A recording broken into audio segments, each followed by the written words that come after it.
दोस्तों नमस्कार। मैं सुधीर कुमार नारंग एक बार फिर आप सभी का स्वागत और अभिनंदन करता हूं। जब हम किसी से पहली बार मिलते हैं तो वह यदि हमारी किसी बात से प्रभावित होता है तो वह है हमारे वस्त्र। हमारी वेशभूषा देखकर ही कोई अन्य व्यक्ति हमारे शिक्षा, हमारे पारिवारिक स्तर और हमारी सोच और स्वभाव के प्रति काफी कुछ अनुमान लगा लेता है, क्योंकि वस्त्रों की अपनी कोई जबान नहीं होती। उन्हें पहनते तो हम हैं, किंतु उनका संचालन हमारे मस्तिष्क द्वारा होता है। उनके रंगों का चयन, उनके डिजाइन का प्रकार या उनकी बनावट सब कुछ हम स्वयं ही निर्धारित करते हैं। क्या पहनना है, कैसे पहनना है, किस अवसर पर कौन सा वस्त्र धारण करना है, हमें यह भली भांति ज्ञात रहता है। वस्त्र पहनना भी हमारे विवेक की एक परीक्षा है, जिसे हमें हर पल हर क्षण समाज के आगे देनी पड़ती है, क्योंकि बहुत ही कम लोगों को इस तथ्य का ज्ञान होगा कि वस्त्र पहनना भी एक आदर्श कला है। अधिकांश लोग तो इसी मुगालते में जीते हैं कि अच्छे और महंगे तथा आधुनिक फैशन के अनुरूप खरीदे गए वस्त्र पहनकर हम दूसरों पर अपना प्रभाव जमाने में सफल हो सकते हैं, किंतु प्रायः ऐसा नहीं होता है। हाँ दोस्तों, वस्त्र ये तो बताते हैं कि हम क्या हैं, किंतु वस्त्र यह भी बता देते हैं कि हम क्या नहीं हैं। हमारे अंदर जो कला नहीं है, हम उस कला के अनुरूप वस्त्र पहनकर वैसा कलाकार कभी नहीं बन सकते हैं। आइए आपको एक छोटी सी कहानी सुनाता हूँ। गांव-गांव भ्रमण करने वाले एक संत और उनके शिष्यों की मंडली चलते चलते थक गए।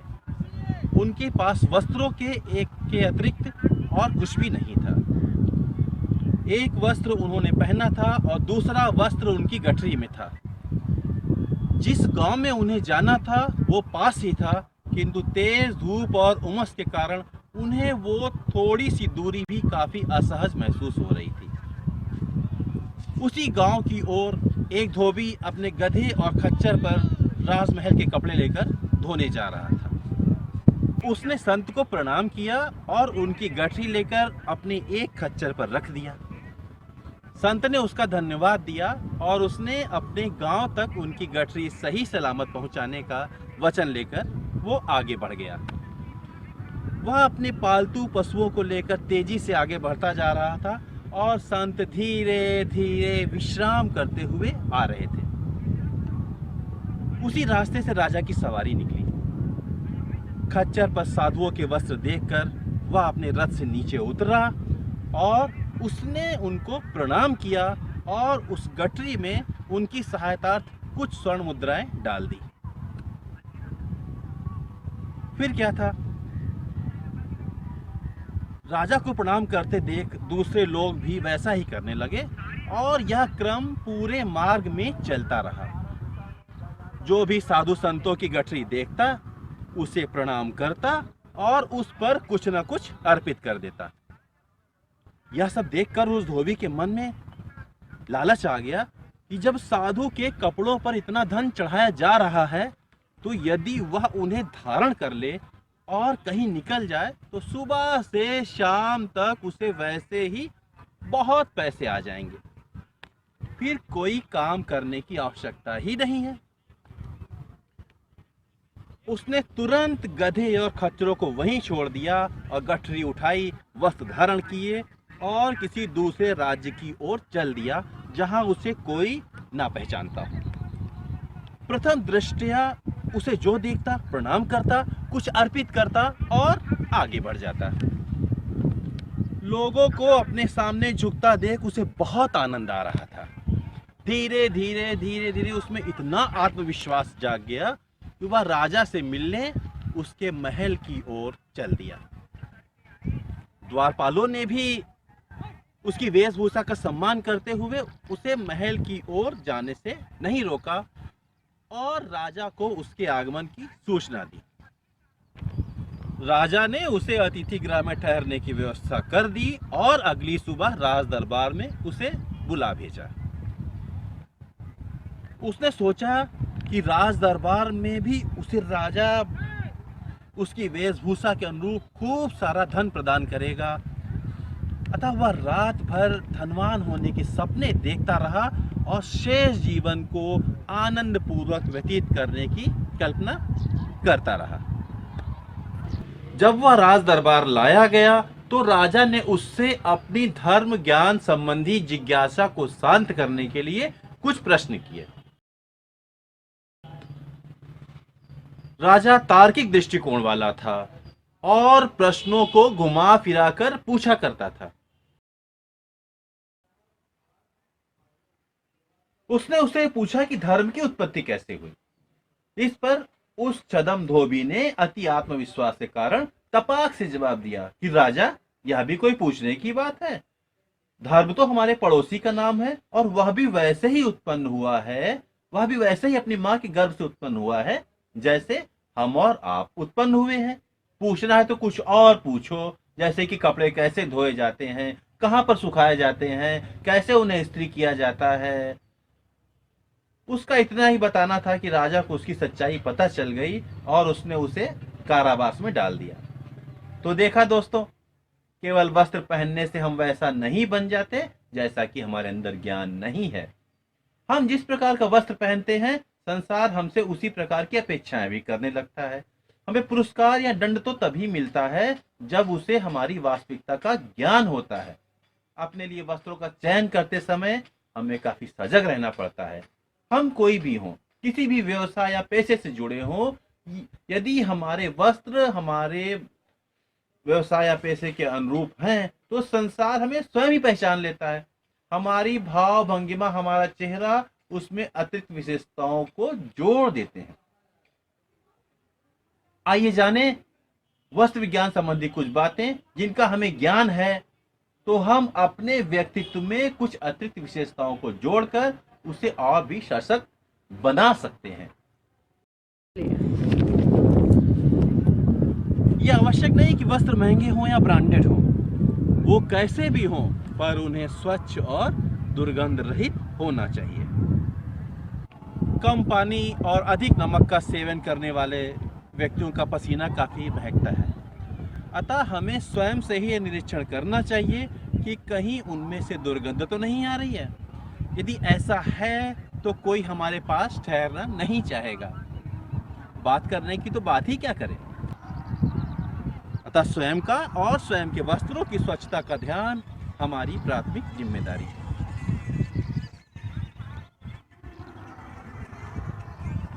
वस्त्र पर लगे चाय, पान और भोजन सामग्री के दाग हमें दूसरों के सामने शर्मिंदगी उठाने पर विवश करते हैं। अतः इन सब से वस्त्रों को बचाना चाहिए। वस्त्र समय और मौसम के अनुरूप होने चाहिए। गर्मी के लिए हल्के सूती वस्त्र और ठंड के मौसम के लिए गर्म ऊनी वस्त्रों का चयन अपेक्षित होता है और इस सत्य से हम सभी परिचित हैं। एक विद्यार्थी के वस्त्र सदैव साफ सुथरे, ढीले ढाले और हल्के रंगों वाले होने चाहिए। हल्के रंग वाले वस्त्र हृदय को शांत रखते हैं और मन को प्रफुल्लित। तड़क भड़क वाले वस्त्रों का प्रयोग उत्सव, शादी, विवाह या केवल विशेष अवसरों के लिए ही करें तो ही अच्छा। शिक्षा प्राप्त करते समय, विद्यालय और इंटरव्यू आदि के लिए जाते समय इस प्रकार के वस्त्रों का प्रयोग आपके सामने वालों पर विपरीत प्रभाव डालता है। अपने शारीरिक सौष्ठव, ढील डौल और लंबाई के अनुरूप वस्त्रों का चयन करना आपकी मानसिक परिपक्वता को दर्शाता है। अधिक लंबे लोग खड़ी धारी के वस्त्रों का चयन न करें, इससे उनकी लंबाई और भी अधिक प्रतीत होती है। इसी प्रकार छोटे कद के लोगों को आड़ी धारी के वस्त्र प्रयोग नहीं करने चाहिए, इससे उनका कद और भी छोटा प्रतीत होता है। हाँ, छोटे कद के लोग यदि लंबी धारी के वस्त्र पहनते हैं तो वो और भी आकर्षक लगेंगे। इसी प्रकार अधिक सांवले लोगों को गहरे रंगों के वस्त्रों का चयन नहीं करना चाहिए। इससे उनका रंग और भी दबा हुआ प्रतीत होता है। गौर वर्ण पर तो प्राय सभी रंगों के परिधान खिलते हैं। अत्यधिक चुस्त कपड़े भी कभी धारण न करें। ये त्वचा संबंधी परेशानियां तो देते ही हैं, हमारी कार्यशैली को भी प्रभावित करते हैं, क्योंकि इनको पहनकर हम स्वयं को आरामदायक अवस्था में महसूस ही नहीं कर पाते। और यदि आपका शरीर काफी पतला है तो अत्यधिक चुस्त कपड़े आपको और भी पतला प्रतीत करवाएंगे। वस्त्रों पर बने कार्टून और तमाम तरह के अंकित कोटेशंस बच्चों के वस्त्रों पर तो शायद अच्छे लगते हो, किंतु युवाओं और बुजुर्गों के वस्त्रों पर ये कभी भी शोभायमान प्रतीत नहीं होते। हाँ, किसी संस्था के कर्मचारियों की ड्रेस ऐसी हो सकती है जिसमें वह संस्था अपने सिंबल को प्रदर्शित करना चाहती हो या सिंबल के मार्फत अपने संस्था का विज्ञापन करना चाहती हो, तो ये भी वहीं अच्छी लगती है जहाँ पे उनका कार्यस्थल है या जहाँ पे वो उनके जो कार्यवाहक घंटे हैं उसी दौरान ही अच्छी लगती है। आम जीवन में यदि आप उसे पहन के निकलते हैं या उसे धारण करते हैं तो हंसी के पात्र ही बनेंगे। घर तथा बाहर के परिधान अलग अलग होने चाहिए। बाहर के परिधान यदि आप घर में पहनते हैं तो वे आभाहीन हो जाते हैं। वस्त्र का चयन करते समय अपनी आयु का ध्यान अवश्य रखें, क्योंकि अधिक उम्र में चटकीले और भड़कीले वस्त्रों को अगर यदि पहनते हैं तो आप स्वयं से दूसरों को अपने ऊपर हंसने का अवसर प्रदान करते हैं। वस्त्र वही पहने जैसा आपका हृदय गंवारा करे। फैशन की दुहाई देकर या किसी की देखा देखी वस्त्रों का चयन न करें। अपनी पसंद का वस्त्र पहनना आत्मविश्वास को और भी बढ़ाता है। किसी को नीचा दिखाने के लिए वस्त्रों का चयन कभी ना करें। यह आपकी अहंकारी प्रवृत्ति को दर्शाता है। वस्त्रों के साथ साथ चेहरे पर सौम्यता भी होनी चाहिए, यह भी वस्त्रों का एक आकर्षण है। खुशनुमा माहौल और गमज़दा माहौल दोनों के वस्त्र अलग अलग होते हैं। दोनों जगह एक जैसे वस्त्र कभी नहीं पहनने चाहिए। तड़क भड़क और रंगीन पार्टीवियर पहन करके गम वाले माहौल में कभी ना जाएं। इससे आपकी बौद्धिक परिपक्वता पर संदेह उत्पन्न हो जाएगा। गमज़दा माहौल पे जाने के लिए हमारे वस्त्र श्वेत या फिर हल्के रंग के होने चाहिए। तेज और भड़कीली परफ्यूम लगा करके भी कभी ना निकलें। ये आपको कमजोर मानसिक प्रवृत्ति वाला दर्शाएगा। इससे संदेश जाएगा कि आप दूसरों को अपनी अनावश्यक गतिविधियों से अपनी ओर आकर्षित करना चाहते हैं, अन्यथा आपकी अपनी कोई पहचान ही नहीं है। वस्त्र पहनते समय प्रेस, सिलाई, बटन आदि का ध्यान रखना आवश्यक है। उधड़ी सिलाई, टूटे बटन और अव्यवस्थित प्रेस वाले वस्त्र पहनकर बाहर जाने से आपकी लापरवाह मानसिक प्रवृत्ति उजागर होगी। दोस्तों, वस्त्रों का अपना एक गहन विज्ञान है जिसे इस छोटे से वीडियो में समझा पाना काफ़ी मुश्किल है। क्योंकि यह वीडियो शिक्षा जगत को ध्यान में रखकर बनाया गया है, इसलिए हमने वस्त्र विज्ञान के उसी पहलू पर बातें की हैं जिससे कि प्रत्येक प्रकार के वस्त्रों के साथ आपका आत्मविश्वास कायम रहे और आप थोड़ी सी सावधानी अपना करके दूसरों में अपनी पहचान और भी सुदृढ़ तरीके से प्रस्तुत कर सकें। आप सभी से, विशेषकर छात्र जीवन से जुड़े बेटे बेटियों और बहनों से मेरा अनुरोध है कि वो अंध फैशन के बहकावे में कभी ना आए। जब चाहे, जो चाहे, जैसा चाहे उठा लिया और पहन लिया वाले सिद्धांत पर चलना कहीं से भी हितकर नहीं है। भड़काऊ, उत्तेजक और अंग प्रदर्शक वस्त्रों से हमारी कोई पहचान नहीं हो सकती है और ना ही ऐसा करके हम किसी का आदर्श बन सकते हैं और ना ही अपने छोटे या बड़ों के सामने कोई मिसाल प्रस्तुत कर सकते हैं और ना ही कोई हमें सम्मान की दृष्टि से देखेगा और ना ही हम इस समाज को किसी प्रकार का सार्थक संदेश ही दे सकते हैं। वस्त्र वही अच्छे जो हमारे ज्ञान और अनुभव का प्रतिबिंब हो और जिसमें अविरल बहती हमारी आत्मविश्वास की गंगा समाहित हो। बाहरी काल्पनिक दुनिया और दिखावे का छद्म वेश हमें पल दो पल की खुशी तो दे सकता है, पर हमसे बहुत कुछ छीन लेता है।